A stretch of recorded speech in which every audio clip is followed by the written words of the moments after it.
ઉપલેટામાં વિધર્મી શખ્સો દ્વારા ખુલ્લી છરી સાથે બાવલા ચોકમાં ધમાલ મચાવવાનો મામલો 2 દિવસ પહેલા અસામાજિક તત્વો વિધર્મી શખ્સો દ્વારા બાવલા ચોકમાં ખુલ્લી છરી સાથે ધમાલ મચાવી હતી. ખુલ્લી છરી સાથે ધમાલ મચાવતા હિન્દુ સંગઠનોમાં આક્રોશ મચ્યો હતો. હજારોની સંખ્યામાં લોકો ઉપલેટામાં રોડ ઉપર ઉતરી આક્રોશ વ્યક્ત કર્યો અને ઉપલેટા સજ્જડ બંધ રાખી વિરોધ કર્યો હતો. ઉપલેટા હિન્દુ સંગઠનો અને હજારો લોકોની માંગ અસામાજિક તત્વોનું સરઘસ કાઢવામાં આવે. ઉપલેટામાં ચુસ્ત પોલીસ બંદોબસ્ત ગોઠવવામાં આવ્યો છે. એસઓજી, એસીબી, ડીવાયએસપી સહિતનો કાફલો ખડકી દેવામાં આવ્યો છે. ઉપલેટા પોલીસ દ્વારા અસામાજિક તત્વો વિધર્મી શખ્સ વિરુદ્ધ ફરિયાદ નોંધી કાર્યવાહી કરી પોલીસે મુખ્ય આરોપીને બાવલા ચોક ખાતે લાવી રિકન્સ્ટ્રક્શન કર્યું હતું. હજારોની સંખ્યામાં જય શ્રી રામના નારા પણ લગાવ્યા હતા. વિવિધ સંગઠનો એક થઈ ઉપલેટા સજ્જડ બંધ રાખી અસામાજિક તત્વો પર કડક કાર્યવાહીની માંગ કરી હતી. ગત રાતથી હજારોની સંખ્યામાં લોકો આરોપી વિરુદ્ધ કડક કાર્યવાહીની માંગ કરી રહ્યા હતા. મેહુલ ચંદ્રવાડિયા, હિન્દુ, ઉપલેટા. આજે શર્મનાક ઘટના 26 તારીખના શિવરાત્રીના દિવસે જે બની છે એ એક ખરેખર અમને ખુદને વિશ્વાસ નહોતો આવતો કે બાવલા ચોક જેવા બાવલા ચોકમાં જ્યાં ફેમિલી બધા સમાજના હોય છે, અહીંયા એવું નથી કે ભાઈ એક સમાજના લોકો ભેગા થાય છે. હરેક સમાજના લોકો બેની દીકરીઓ સાથે આ ઉનાળાનો માહોલ આવે છે તો અહીંયા બેસવા માટે આવતા હોય. ત્યારે આવા માહોલમાં ક્યાંક ને ક્યાંક કોઈ તલવાર લઈ અને ગામમાં ફરતું હોય એવા અમને ક્યારેય વિચાર પણ નહોતો આવ્યો. પણ આ જયારે બનાવ બન્યો ત્યારે હકીકતમાં અમને એવું થયું કે આ ન જેવી ઘટનામાં જો આટલું બધું ગંભીર સ્વરૂપ લઈ લીધું હોય અને આજે આ માણસને કોઈ નાની એવી કલમ છે, એમાં કલમમાં પણ કાંઈ એટલું બધું બન્યું નથી. પણ ત્યારે આજે એક સાથે ગઈકાલથી લગભગ 6 વાગ્યાથી ઉપલેટા તથા ગામડાના ઉપલેટા જ આમ તો છે, ઉપલેટાના હિન્દુ સમાજ લગભગ 10 થી 12 હજાર લોકો કાલ રાતના આમનામ હેરાન થાય છે. શું કામે? કારણ કે એક આજે ઘટના બની છે એ કોઈને ગળે નથી ઉતરતી કે ભાઈ આવો એક ઘટના અહીંયા આપણા ઉપલેટામાં પણ બને.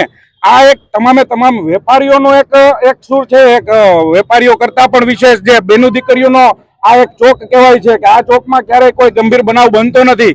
એવા ચોકમાં આવા બનાવ બને છે ત્યારે આવા લોકોને ખરેખર શાન ઠેકાણે લેવા માટે થઈ હિન્દુ સમાજ આજે ભેગો થયો છે. હું માનું છું ત્યાં સુધી 10-15 હજાર તો હું મિનિમમ કહું છું. ત્યારે આવી ઘટના હવે ક્યારેય નહીં બને એવી તો અમને પણ ખાતરી બની છે, કારણ કે હિન્દુ જાગી ગયા છે. હિન્દુને આવી રીતે ક્યાંક ને ક્યાંક નાના એવા બનાવ બન્યા હોય તો જાહેરમાં આવવું પડશે અને આવી રીતે સંગઠન કરીને ભેગા રહેવું પડશે. અને પોલીસે ગઈકાલથી લઈને આજ સુધીમાં જે એનો સહકાર આપ્યો છે એ બધાનો હિન્દુ સમાજ વતી અમે આભાર માનીએ છીએ. અને આવા બનાવ હવે ના બને એવી પણ પોલીસ ખાતરી આપે અમને, બસ એટલી અમારી વિનંતી.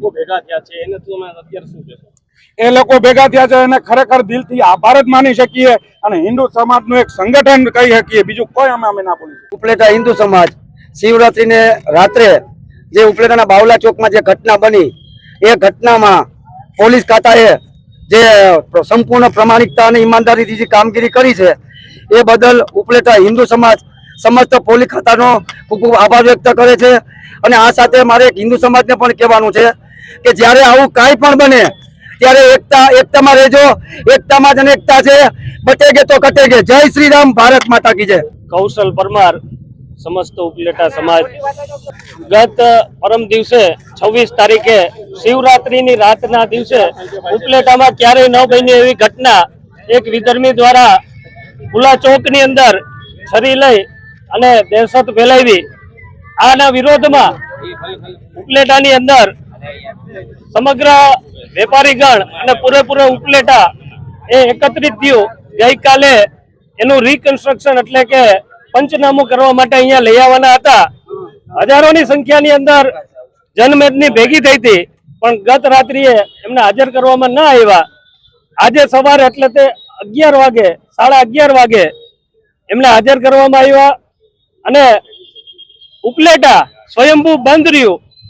ઉપલેટા શહેરે પૂરેપૂરો સપોર્ટ આપ્યો અને આ વાત ક્યારે પણ ઉપલેટા આવી ગોજારી જે ઘટનાઓ બને છે, આવી લુખ્ખાગીરી છે, એને ક્યારેય ચલાવી લેશે નહીં.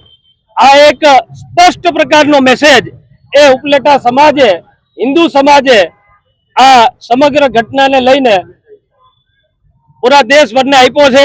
અને આ જ રીતે જ્યારે પણ આવા લુખ્ખા તત્વો ખુલ્લી છરી લઈને અને આવા લુખ્ખાગીરી કરવા માટે નીકળે ત્યારે ઉપલેટાની જનતાને મારી અપીલ છે, પૂરા હિન્દુ સમાજની અપીલ છે કે આ જ રીતે એક થઈ અને બહાર નીકળીએ. અસ્તુ ભારત માતા કી જય. કેટલા આરોપી હતા? જય જય શ્રી રામ. આરોપીઓ અંદાજિત 4 છે. એક મુખ્ય આરોપી છે. એ મુખ્ય આરોપીએ એમની ગાડી અથડાવવાની હતી, પણ અથડાણી નહીં, સામે કોઈ રિક્ષા ચાલક હતા અને નીચે ઉતરી અને ગાળાગાળી કરવા માંડ્યો. રિક્ષા ચાલકને માર માર્યો. રિક્ષા ચાલક ફેમિલી સાથે હતા. એ રોંગ સાઈડમાં આવતો હતો, જે બાઇક ચાલક વિધર્મી છે, છતાં પણ રિક્ષા ચાલકને દબાવવાનો પ્રયાસ કર્યો અને રિક્ષા ચાલકને માર માર્યો. ત્યાર પછી રિક્ષા ચાલકે એનો પ્રત્યુત્તર આપ્યો તો એના મિત્રોને બોલાવ્યા.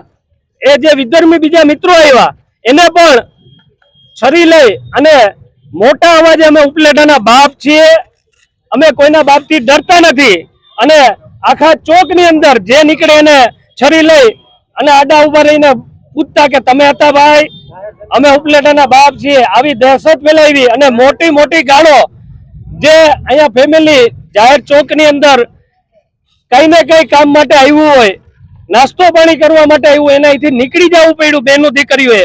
આવી પરિસ્થિતિ ઉપલેટાના જાહેર ચોકમાં બાપુના બાવલામાં આ ઘટના બનેલી છે અને આ ઘટના ખૂબ જ શર્મનાક છે. GDC ન્યૂઝ સાથે વિપુલ ધામેચા, ઉપલેટા.